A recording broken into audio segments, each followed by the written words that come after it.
Yo folks, it's the True Game Nerd here, bringing you more reviews. Today I'm going to take a look at Tekken 6.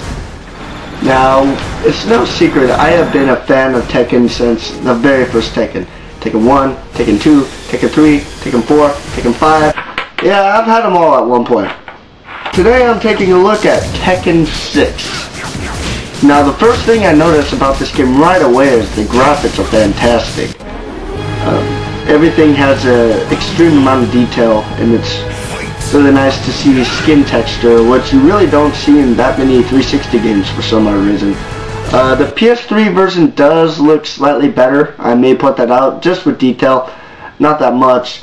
My favorite thing about the graphics has got to be the lighting effects. The lighting effects look very cool. They've improved all the animations, and nothing's choppy anymore. There are a couple things in the game that bugged me a little bit.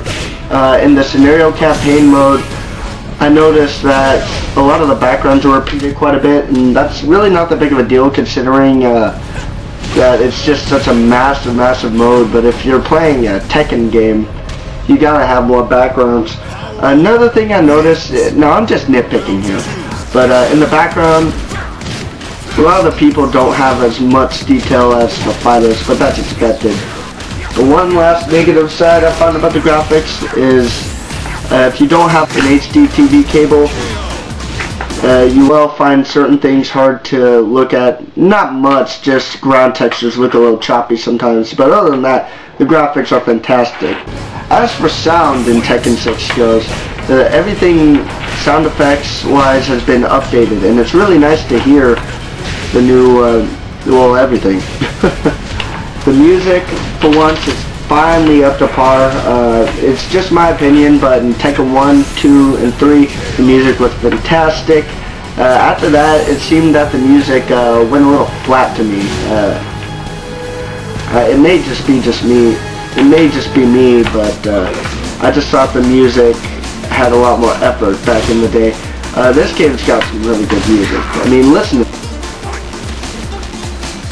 this just makes me want to beat someone up. In a good way, One of my other favorite parts about the sound is the voice acting is terrific in the game, which really adds to the scenario campaign mode. Everything's in there. And finally, last but not least, the gameplay. The gameplay in Tekken is everything you'd expect. They did change a couple things that I wasn't too happy about. As we all know, in the original Tekken games, you had the Tekken Force. Tekken Force mode was changed to Devil Within, etc. But the main difference in this game is they've now made scenario campaign mode a main mode of the game.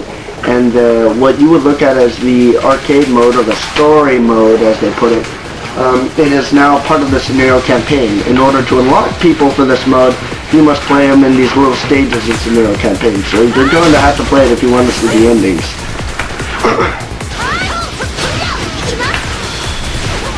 Now, as for scenario campaign mode, to me it seems like it's been vastly improved. I enjoyed it quite a bit, but there are a couple things that bugged me about the scenario campaign mode. The main thing that bothered me about scenario campaign is it gets repetitive really fast. You will find yourself turning off the game, and for bits and pieces, stages in the game are not difficult, which isn't necessarily a bad thing, but sometimes they range from being really easy to just flat out frustrating.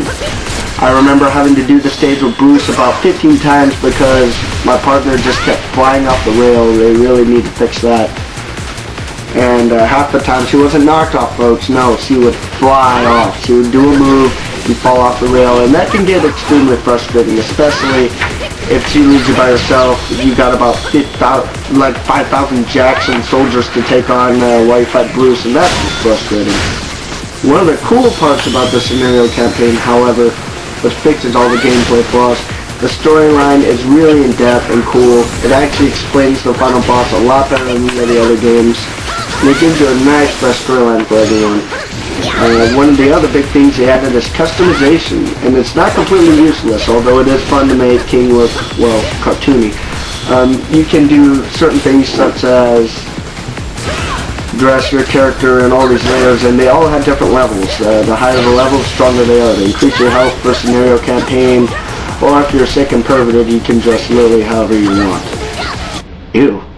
Anyway, I must say that the gameplay is vastly improved. My only complaint is the endings. Usually in the Tekken games, the endings have been really long, well thought out, fantastic endings.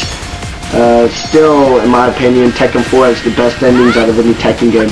I didn't care for the endings in this game. I didn't really want to watch them because they're short little 10-second endings, and half the time they're not really relevant to the story. They're just continuations. Some of them are really lazy.